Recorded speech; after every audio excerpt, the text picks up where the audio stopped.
こんにちは。今回は私の四角いおでこを丸くする生え際シャドウの比較をしていきます。生え際シャドウっていうのはおでこの生え際につけて薄毛をカバーしたりおでこの形を変えたりするものです。ものによっては白髪の根元を隠すこともできます。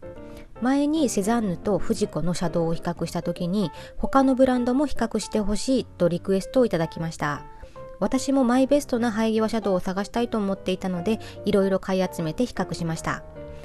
この動画の流れですが、まずそれぞれの商品の特徴を見て、後半は腕や顔で落ちにくさ検証をしていきます。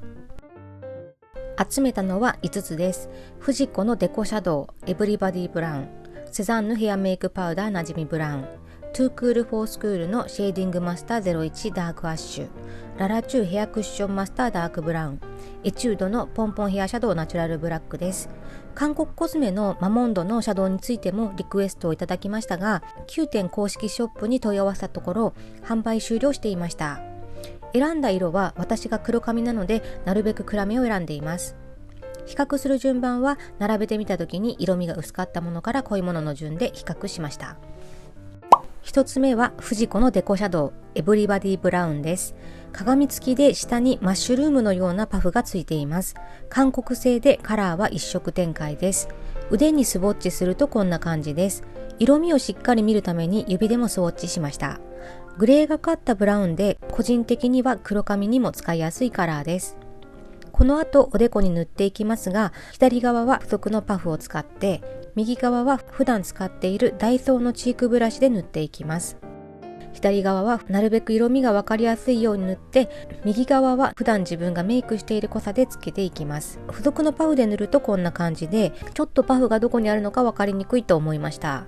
あとパフが柔らかい分、つけたくない場所にも塗り広がってしまう感じがありました。ブラシの方がつけたい場所にちゃんとついて断然使いやすいと思いました。仕上がりはこんな感じです。黒髪でも結構色が馴染んでるかなと思います。次はセザンヌのヘアメイクパウダーなじみブラウンです。鏡はついていなくて黒い小さなパフがついています。指を入れる場所は私は手が大きめなんですが、指1本だとゆるゆる、指2本だとキツキツでした。公式サイトを見ると石鹸や洗顔料、シャンプーで落ちると記載がありました。なじみブラウンというカラー名なだけあって色がブラウン寄りかなと思います。一色展開です。で、このパフも柔らかくて肌当たりはいいんですが、柔らかい分思ったところと違う場所まで塗り広げてしまう感じがありました。あとパフに指をはめにくいのでちょっと使いにくいかな。で、あと私が姿勢肌で毛穴が目立つせいもあるかもしれませんが、塗った場所の毛穴のポツポツ感が目立つ感じがしました。ブラシで塗るとこんな感じです。ブラウン系なので黒髪の私には少し色が明るい気がしました。髪色が明るい方の方が合うのかなと思います。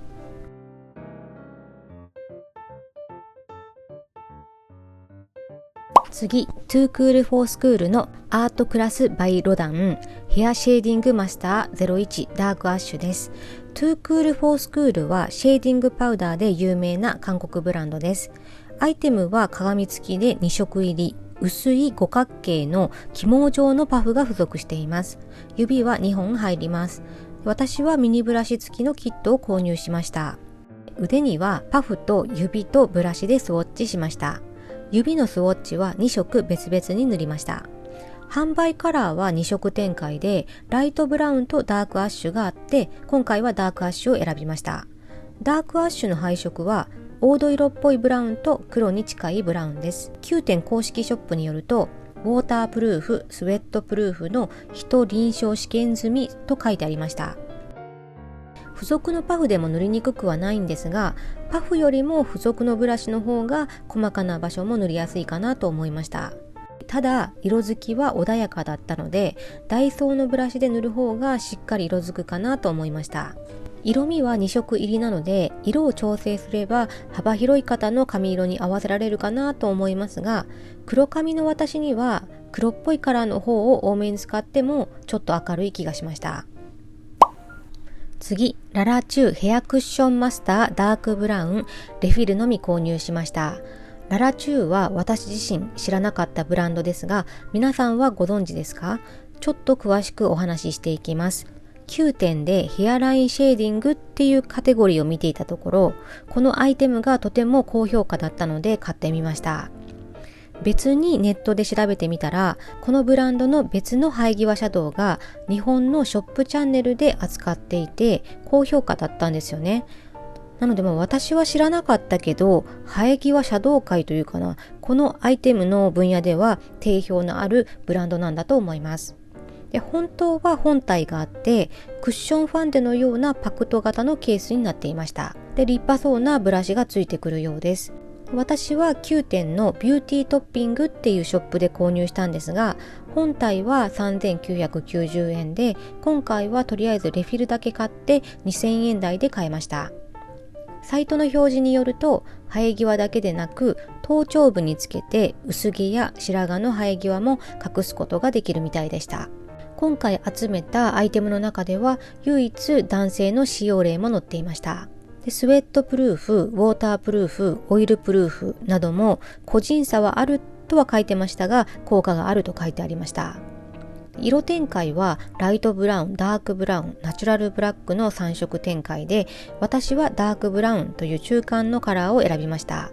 ナチュラルブラックの方が黒いんですが、口コミを見ると普通の黒髪ならダークブラウンがいいっていう風に見たので、ダークブラウンにしました。付属のパフは起毛状で雫型です。腕に乗せると他のアイテムに比べて色づきが強めという印象です。パフが雫型になっている分、結構おでこにも塗りやすいと思いました。トゥークールフォースクールやララチューの薄めのパフは指の感覚でメイクができるので、キノコパフよりも思った場所につけやすいと思います。でも個人的にはダイソーのブラシの方が塗りやすいし、自然に仕上がるかなと思いました。カラーはそこまで黒っぽい色ではありませんが、グレーがかっているせいか私の髪色にも馴染んでいるかなと思います。次、エチュードのポンポンヘアシャドウナチュラルブラックです。鏡がついていて、下にマッシュルーム型のパフが入っています。フジコと同じ構造ですよね。で、フジコが 4g 入り、エチュードが 3.5g 入りなんですが、フジコの方がコンパクトに作られています。カラー展開はライトブラウン、ダークブラウン、ナチュラルブラックの3色展開で、私はナチュラルブラックという一番暗いカラーを選びました。確かにかなり黒いかなと思います。あとちょっと気になるのはちょっと粉飛びする感じがしました。で、この商品もウォータープルーフと記載がありました。おでこにつけると色づきはいいんだけど、思ったほど真っ黒ではなくて薄いグレーみたいな発色に感じました。その分塗りました感が薄くて使いやすいと思います。で、こちらもやっぱりちょっとおでこに粉飛びを感じました。付属のキノコパフはパフの中の芯が小さめで、タッチした時に色がつく面積が狭めなんですよね。フジコと比較すると、パフを当てた時に肌につく面積がフジコは広め、エチュードは狭めでした。写真で見ると黒くなっている部分が、ワンタッチで肌に色が乗る面積ってイメージしていただけるといいと思うんですけど、広範囲にパパッと塗りたい場合はフジコがいいけど、エチュードの方が小回りが効く感じです。個人的にはエチュードの方が塗りやすいと思いました。とはいえ私的にはダイソーのブラシの方が自然に仕上がるかなと思います。あとちょっと気になるのはちょっと粉飛びする感じがしました。ナチュラルブラックというカラーですが、黒すぎずに、でも黒髪にも馴染んでくれてると思います。一旦全体を比較すると、腕に塗ったところはこんな感じです。色づきの強さはエチュード、ララチュー、トゥークール、フォースクール、フジコ、セザンヌの順かなと思います。茶色っぽさとか薄さ的にはセザンヌが一番薄くて茶色っぽくて、次に茶色いのはトゥークール、フォースクールのブラウンの方かなと思います。今回は暗めの色をチョイスしているので、明るい髪色の方は韓国のブランドで別に売っている明るいカラーを選ぶといいかなと思います。付属のツールについてです。私的にはどの付属ツールもそこまで使いやすくなくて、どのパフもちょっとベタっと塗った感じの仕上がりになりやすく感じました。ブラシの方が小回りが効くし、ブラシって毛なので適度に産毛っぽく肌に色がついてくれると思いました。持ち運びの面では付属ツールが便利だけど、基本的には手持ちのブラシで使いたいなっていうふうに思いました。で、今度コスパを比較すると 1g あたりフジコが454円、セザンヌが220円でした。で、韓国コスメは、元の値段っていうのが合ってないようなもんなんですけど、私の購入価格と元値の両方を書きました。どう計算してもセザンヌが一番コスパが良かったです。落ちにくさ検証をしてから全体をレビューしていきます。では落ちにくさ検証をしていきます。まずティッシュで3往復していきます。比較的ララチューとトゥークールフォースクールが残っているかなと思いました。耐水検証をしました。霧吹きをして10秒ぐらい放置してティッシュで押さえました。正直霧吹きをすると水が当たる勢いっていうのもあってシャドウが取れている感じもありました。顔に汗をかくっていう状況よりもゲリラ豪雨に遭ってしまったぐらいの過酷な状況かなと思います。で、その辺も踏まえてほしいんですけど、結構どれも落ちました。ティッシュで押さえるとそこそこみんな取れていました。比較するとララチューが残ってるかな。で、ティッシュで3往復こするとこんな感じでララチュー、トゥークールフォースクール、エチュードの順で残っている気がしました。で、もう一度塗り直して同じように霧吹きで水をかけて今度は少し指で触ってみました。で、これも基本的にどれも取れました。で、ティッシュオフした後ティッシュで3往復しました。ララチューとトゥークールフォースクールの黒い方がよく残ってるかなという感じで、続いてエチュード、フジコ、セザンヌの順で残っているかなと思います。次に油に強いか見ていきます。サラダ油を含ませたコットンを当てて、その後ティッシュオフしてみました。正直結構な油の量だったからどれも取れてしまったんですが、比較的エチュードが残っているかな。ただ油を一定に肌につけるっていうのがすごく難しいので、もう一度塗り直してやってみました。で、今度は奥のエチュードの方からコットンを当ててみました。コットンは油を付け足したりしませんでした。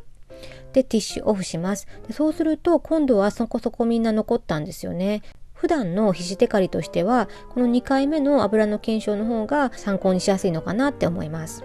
で、エチュード、ララチュー、フジコがよく残ってるかな。ティッシュでこするとエチュードが比較的残ってるけど、正直だいたい全部同じくらいの色残りかなと思います。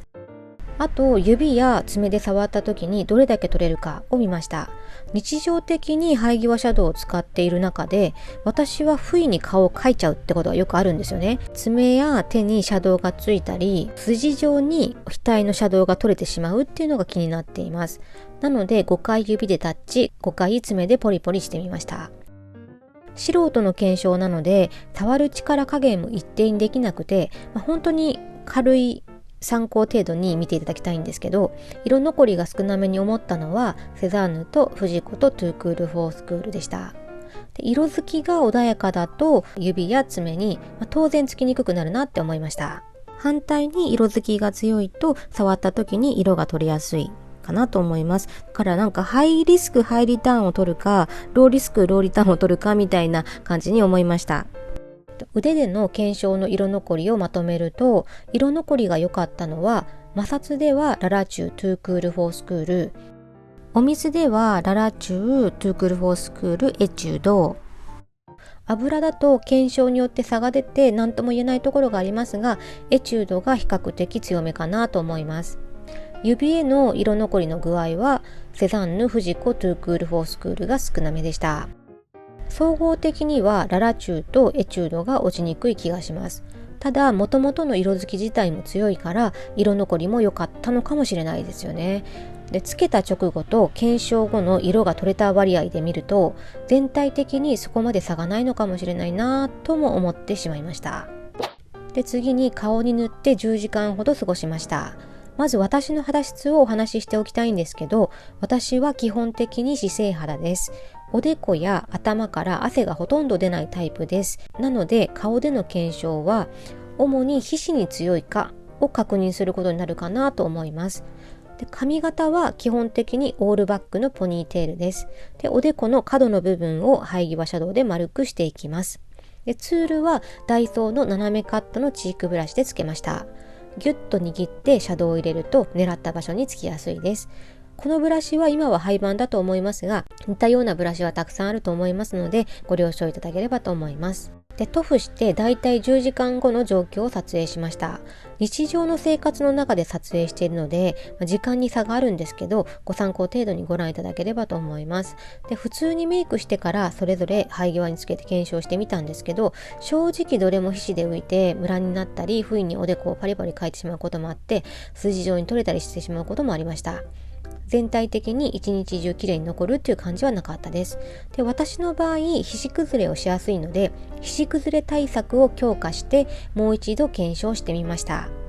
化粧崩れを防止しつつ乾燥もしにくい高性のメイクキープパウダーをたっぷりめに生え際につけました。で、それからそれぞれの生え際シャドウをつけて検証しました。で、そうすると全体的に結構しっかり色残りしていました。で、正直エチュードは跡形もなく取れてしまった日があったんですが、12月なのに気温が20度くらい出た日に検証してたんですよね。で、もう一度寒い日に検証したら結構残っていたかなと思います。で、顔での落ちにくさをまとめるとこんな感じです。セザンヌとフジコとトゥークールフォースクールは色は残ってるけど少しムラになるような崩れ方をしているかなと思います。で、微妙な差でララチューとエチュードが色残り強めかなと思います。ムラになる感じも少なめかなとは思いますが、圧倒的な違いはなかったかなという印象です。で、商品説明にウォータープルーフとかオイルプルーフとかそういう記載がある商品もあるんですけど、やっぱり基本的にはパウダー、粉物の製品なんですよね。なので粉の製品が強力に水や油に取れないっていうことはなかなか性質上難しいことなんだろうなっていうふうに思いました。私が試行錯誤してきたことについてもお話しすると、脂性肌の私的には普段通りのメイクだと生え際シャドウがそこそこ崩れてしまって、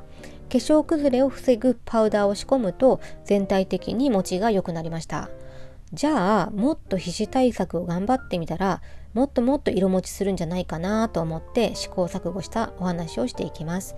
まずメイクキープミストをかけてみました。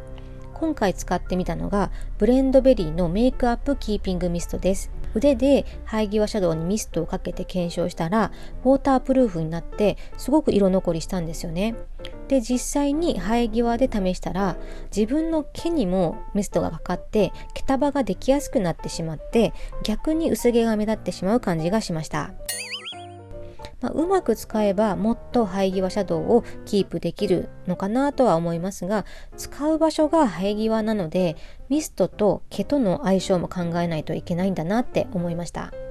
あと他にアイシャドウプライマーを使ったりアイブロウのワックスを塗ってからシャドウを使ったりもしたんですが、私の皮脂が強力で皮脂崩れしてムラになりやすかったです。アイブロウコートを塗るっていうのも考えたんですけど、口コミを見ているとコートした部分に独特のツヤが出てしまうらしいので今回は試さなかったです。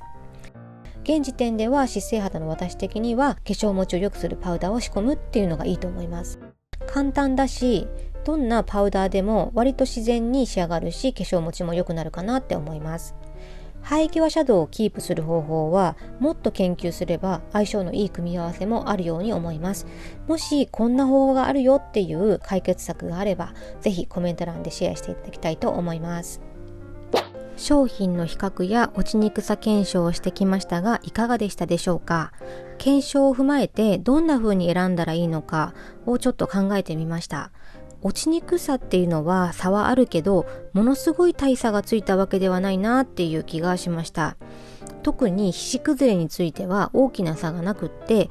みんなある程度崩れるのでその点を重視して選ばなくてもいいのかなっていうふうに今回思いました。ものによって差が大きかったのは色とか色のつき具合とかコスパ、付属ツールの使いやすさかなと思いました。で、まず個人的に色が合うかが一番大事なんだなって思いました。髪色に合うかっていうのも大事なんですけど、こめかみとかもみあげも含めて生え際と色が馴染むかっていうのを考えるのが大事だと思います。私の場合、肌の色が白目で髪が真っ黒なせいか、生え際が意外と青とか緑っぽいんですよね。なので温かみのあるブラウンの生え際シャドウだと馴染みにくいんですよね。で、クールトーンのグレーとかオリーブグリーンなら馴染みやすかったりします。この検証をする前から生え際に使っているのはこんなグレーとかオリーブカラーなんですよね。で、ちなみにこれは海外コスメのドミニークコスメティクスのトランジションパレットっていうアイシャドウパレットとセザンヌのノーズ&アイブロウパウダーのオリーブです。どちらも生え際に特化したパウダーではないから人にはおすすめしにくいんですけども、こんな落ち着いたグレーやグリーンが私には使いやすいと思ってきました。ここで言いたいのは単純に髪色だけじゃなくて生え際の色も見て色選びすることが大事ってことです。こめかみとかもみあげの生え際も見て色選びするといいと思います。次は好みの色付きで選んだらいいかなと思います。前髪があってぼんやりと薄毛を隠したいっていうくらいなら色付きが薄めのセザンヌ、フジコ、トゥークールフォースクールでいいかなって思います。色付きが薄めのアイテムだと崩れはしても比較的目立ちにくいので扱いやすいかなと思います。コスパ重視ならセザンヌ、色を選びたい人は2色展開、1個に2色入っているトゥークールフォースクール、普通の茶髪黒髪レベルで色選びに悩みたくないって人ならエブリバディブラウンなフジコもいいかなと思います。フジコとセザンヌはドラッグストアでテスターを試せるので見てみていただけるといいと思います。で、私みたいにおでこが全開でがっつり色がついて長時間色残りもしてほしいって思っている方はララチュウやエチュードがいいのかなと思います。ただ色づきがいい分崩れが目立ったり顔を描いてしまうと筋状にシャドウが取れたりはしてしまうかなと思います。崩れたら修正したらいいってぐらいに考えて使ったらいいかなと思います。ララチュウとエチュードは総合的に色残りが強めでした。色づきが強いと取れ方が強い面もある。それが分かっていればいいお付き合いができるアイテムな気がします。この2つは3色展開なのでご自分に合う色を選んだらいいと思います。で、ツール的には使い慣れればどれもいいのかもしれないけど、個人的には薄型パフのトゥークールフォースクールやララチュウが使いやすかったかなと思います。とはいえチークブラシとかシェーディング用のブラシで塗った方が自然に仕上がるかなと思います。最後に個人的なお気に入りなんですが、個人的には色味がグレーっぽくて発色がしっかりしているララチュウがお気に入りでした。エチュードやフジコも色的には気に入ってるんですけど、付属のパフが薄型でそこそこ使いやすいし粉落ちもしにくいっていうところでララチュウがいいかなと思いました。で、セザンヌとトゥークールフォースクールのブラウンの方は色味が合わなかったので多分使うことはなさそうです。以上、生え際シャドウの比較でした。こんな感じでこのチャンネルでは購入品のレビューや私なりのメイクのコツについてお話ししています。よろしければチャンネル登録、高評価、コメントをいただけると嬉しいです。特にコメントは次の動画を作る励みになっています。どうぞお気軽にコメントしてください。ではではまた、バイバイ。